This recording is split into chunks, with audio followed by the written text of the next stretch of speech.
மங்களகாரகனும் கலஸ்திரகாரகனும் பலம் கொடுத்தாருன்னா, மங்களகாரகனான செவ்வாய் பகவானும் கலஸ்திரகாரகனான சுக்கிர பகவானும் உங்கள் ஜாதகத்தில் பலம் இருந்துச்சு அப்படின்னா திருமணங்கள் கண்டிப்பாக உங்கள் கைக்கு தேடி வரும். அதே மாதிரி பொதுவாகவே மங்களகாரகனும் பலம் இல்லை, கலஸ்திரகாரனும் பலம் இல்லை அப்படின்னா கூட 7.5 சனி யாருக்கெல்லாம் நடக்குதோ அவங்களுக்கு சனி பார்க்கும்போது, இப்போ சனி பார்க்கும்போது மீனத்தில் உட்காந்துருக்கிறாரு அப்படின்னா உங்கள் ஜென்ம ஜாதகத்தில் சுக்கிரன் அந்த இடத்துல இருக்கிறாரு அப்படின்னா ஆண்களுக்கு கட்டாயம் திருமணம் ஆகும். இப்போ மீனராசி நண்பர்களுக்கு கட்டாயமாக 7.5 சனி டைமில் மீனராசி நண்பர்களுக்கு நிறையா பேருக்கு திருமணம் ஆகும் ஆண்களுக்கும். அதே அந்த ராசியில் செவ்வாய் உட்காந்துருக்கிறாரு அப்படின்னா பெண்களுக்கு கண்டிப்பாக உறுதியாகவே திருமணம் நடக்கும்.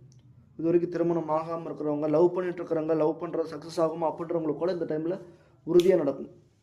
அதே மாதிரி மேசராசி நண்பர்களுக்கும் ஒரு 50% வாய்ப்பு இருக்குது. கும்பராசி நண்பர்களுக்கும் ஒரு 50% இதில் வாய்ப்பு வந்துடும்.